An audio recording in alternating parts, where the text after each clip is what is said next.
xa ai làm răng lá vàng trong chừng trầm bên màu oanh cười lan về lan cơi xem ru bờ sắp ai qua ban con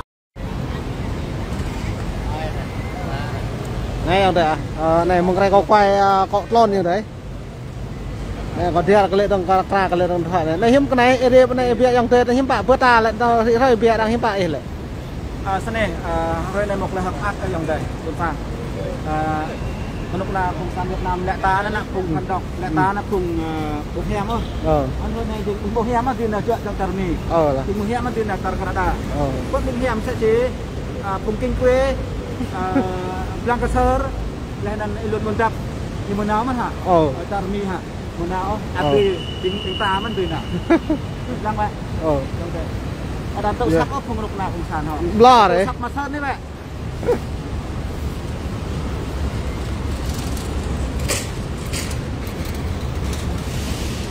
này tôm dòng tươi đó này biết bà hay lăng cái này ố thế này hả thế này là chờ gì ạ thế ta nạp đi á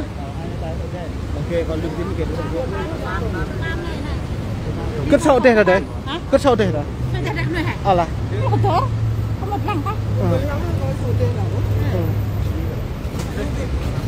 dạ bây giờ cái tung nhá hello ai con rồi nghe là hiểm chân mà hả vậy này này coi hiểm chân mà làm việc của ta là ta mà duyên cái gì à mà duyên cái gì à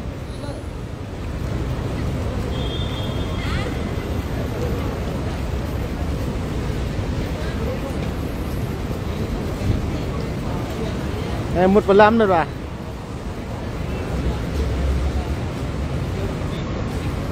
bọn măng span pet như lệ này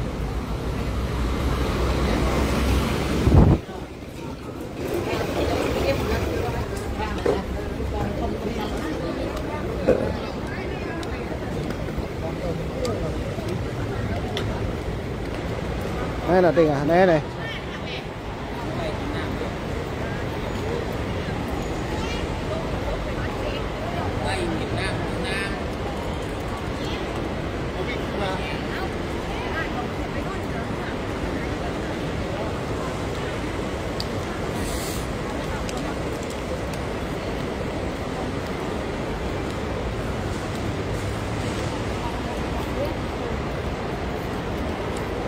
này cá tôm như vậy này sang nọ pe mà phơi này pa mì này pa mì rồi sang nọ thì mà duyên là cáo nhiều lắc đi thì là liền cá to nhưng phải lần char ta char này rồi là cái ta đã sau công than cất mổ một em nhá là ta Thái Lan em mẹ ta Thái Lan cái đi ta một ta nhạ cái này tôi Thái Lan tôi không có động nào công sản đấy mọi người như là không so hay là chợ mi rồi này là có những hem luôn có như nào nguyên dân thuốc nào phục vụ tóc nào làm mình chính nào từng khoai với mình nói nào nhiều cái tên là kinh quê lên luôn buôn đáp hay này hay Lancaster rất mổ mọi ai nhau bố nhá cái đám tô sắp có tinh thần cái tô sắp mặt sơn đấy bạn Lancaster đấy tô sắp mặt sơn đấy còn sang tô sắp đấy rồi này mày một lần rồi này bình như nào từ điểm mày nào vô bự gọi này tua vô sang bên nào nhỉ tua vô sang ngắn dòng tề là tô sắp có bình lúc nào cũng sang Việt Nam một bữa tô sắp mặt sơn này cái răng rồi này mặt sơn một lần tên vợ dòng tề nào jangan ada tetap bro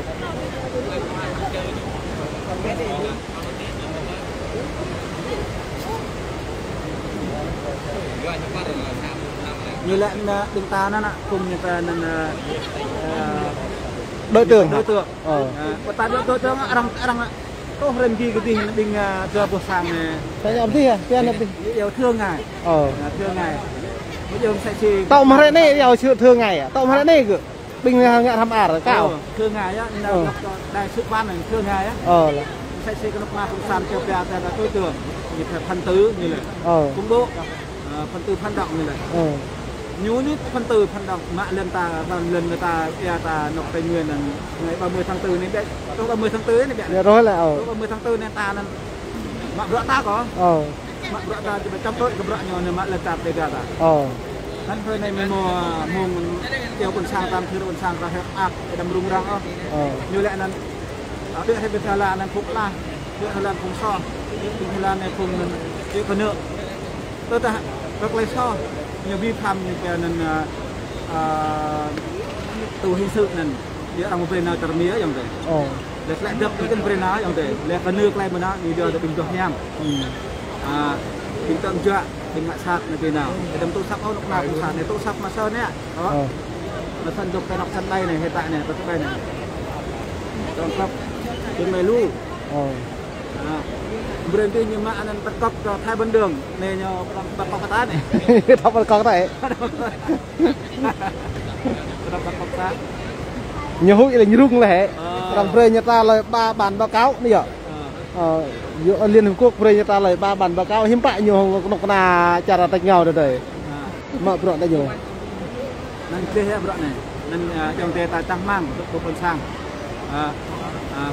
lại đạo ta lại tăng mang ta đâm lưới lại tăng mang ta đâm tăng phá trong thế ta sẽ ai phản để trong thế ta nào rồi thế câu nào câu ăn betul là không san mà trong cơ thể mình tập ra nhiều mà cái ta chậm play nhưng rồi được luôn rồi sang đi này như vậy em có rượu con sang em tạ con sang được cái con sang một rễ như tôi mà như vậy sau nhiều tiền có đồng như trăm tiền hay là con sang ta không như son như là do nắn mông này đang yêu về Phật đi đang thư chi chậm của bạn như vậy cầm với con sang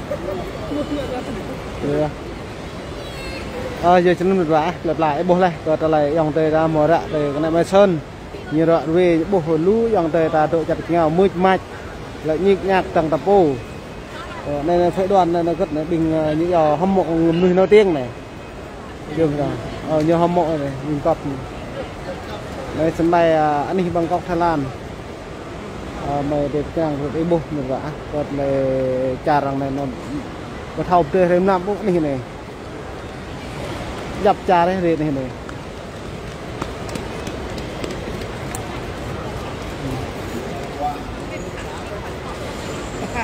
khi nào mẹ được ti thằng ngu như đấy như vậy khi nào mẹ được đi thằng ngu bộ lệ tim này như thế khi nào mày được đi thằng ngu như vậy như mình lại phải ốc lên này chú cái sơ ấy lại chưa ai ngu hơn ai lên rồi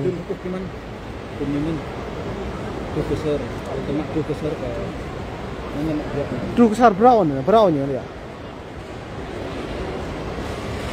nó có máy bét đâu có phải nói máy bét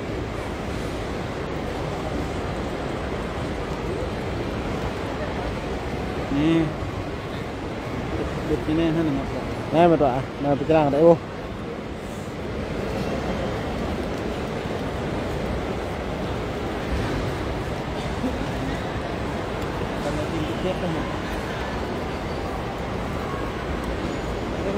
cái nhiều lúa này chúng ta học ok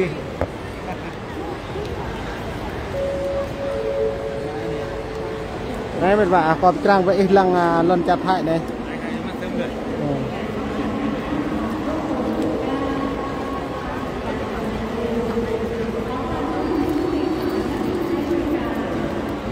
Tại đây à? Đây à? Đi thế bây đi cái lư hả? Mệt nhá, đi cái lư hả? Mà duyên à? Thêm duyên rồi. Mà duyên đây à? Để chăn mà duyên đây à? Cá tô hả?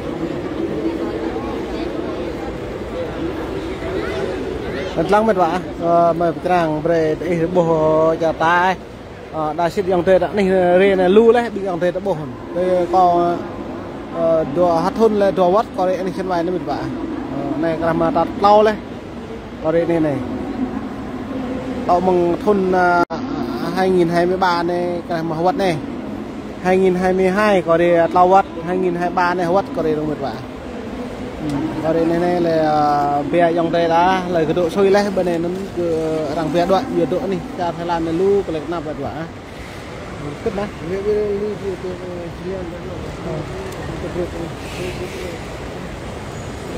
nó lại để buộc lại có lại nặng buồn sang mà nhà đi ra lại lu có đoạn cái cặp vừa cả đang nhẹ sát lên trong vừa hàng lại tiếp gặp thêm mông lên lăn là người ta buồn nào người ta buồn cầu ốc người ta buồn chảo cũng rộng cất kẹt mà anh buồn mò lại thò mệt vào này có vẻ ít lăng anh ấy nào dập chặt này khung này này một quả là tình lưu chặt một con đấy này đã dập chặt đây này đà Hàn Quốc Nhật Bản lưu chặt một con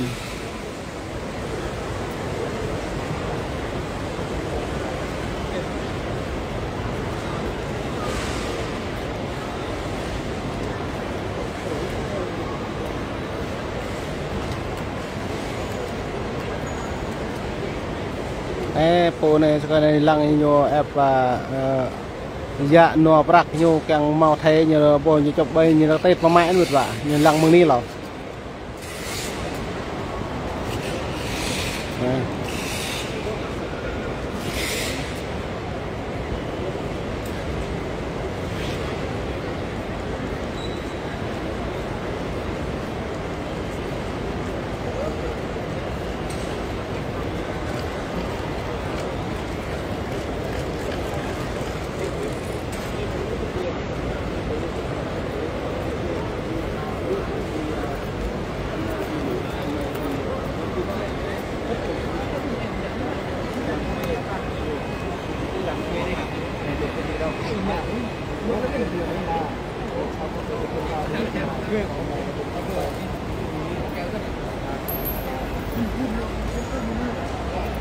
Ayo Pak.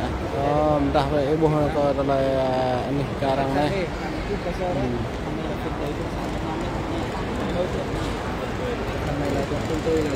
Ngu khi nào mới đi được Canada. Bao nhiêu bình luận mà? Như bình luận này như bình luận. À, này nó bao nhiêu lằng này? Một nhật lăng mất như bố. Như lại ngu khi nào mới đi. Yên tâm đi, bố làm việc lớn. Bố về đi Mỹ đi Canada bố làm việc lớn. Khi bố về là bố kiếm mày cho mày ít đô la ít đô để mình đi nhau. Yên tâm đi, giờ lên đi nhau trong lái xe người ta có tốt lắm trên này. Yên tâm đi, bố yên tâm để bố làm việc. Bố tùy tiền cho. Bố làm bên kia một ngày 200 đô. 200 đô. Nghe bình thường. Bố tùy tiền cho mày đi chơi gái. Trong lại cộng sản. Cho tiền mày vì tiền mày trong tao. Tao cho tiền mày trong lại cộng sản. Mày tưởng tao ngu không ngu như mày nghĩ đâu. Nhưng người ngu ở lại Việt Nam tao những người ngu làm sai thôi. Còn bố mày không ngu như này đâu. Tuy rằng không có học nhưng mà ý thức rất là giỏi. Mày có học trình độ văn hóa nhưng mà ý thức mày kém. Ý thức con bò. Các bạn, cái này à? Ý thức con bò. Đây là chú Phật Thờ. Hello. Con tham lắm đây. Tham là phải.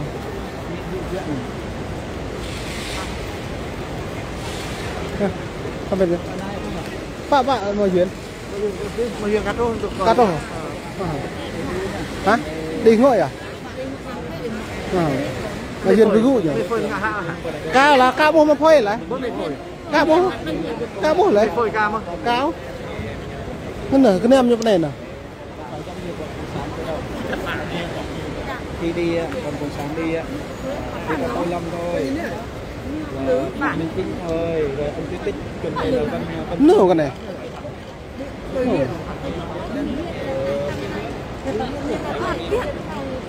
Không bao giờ dạ nó chật ở đâu rồi ọt nó chật ở mình vô vậy á với phơi nào tiếp nó nhu phơi hay là phơi cái cho nó này này hàng bẹ cầm lô nữa từ trời đi ra cái niềm mình đấy cái ném mình mà duyên là check in đấy nào cái bàn đâu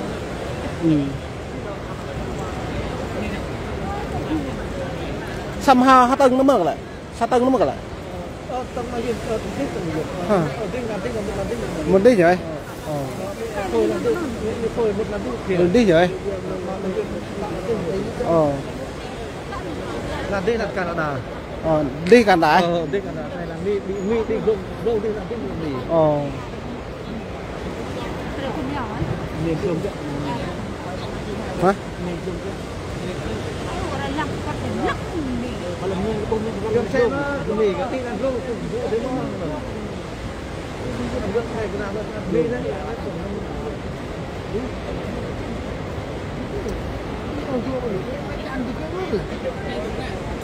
Akan tak nak duyên. Lu mà chạy mới đi chạy môi à? Mày pô thế mày không pô pô mày tiền mày pô mày đi pô. Mày phá đấy mày. Pô bình đi thế mày duyên ai chăn chở thế chăn rồi. Này đồ pô mình. Đây đâu? Mua như lấy mày duyên đi mày duyên á? Nè bạn. Đi tới ba đấy, gần tới ba đấy. Rồi. Mày duyên là? Mày duyên à?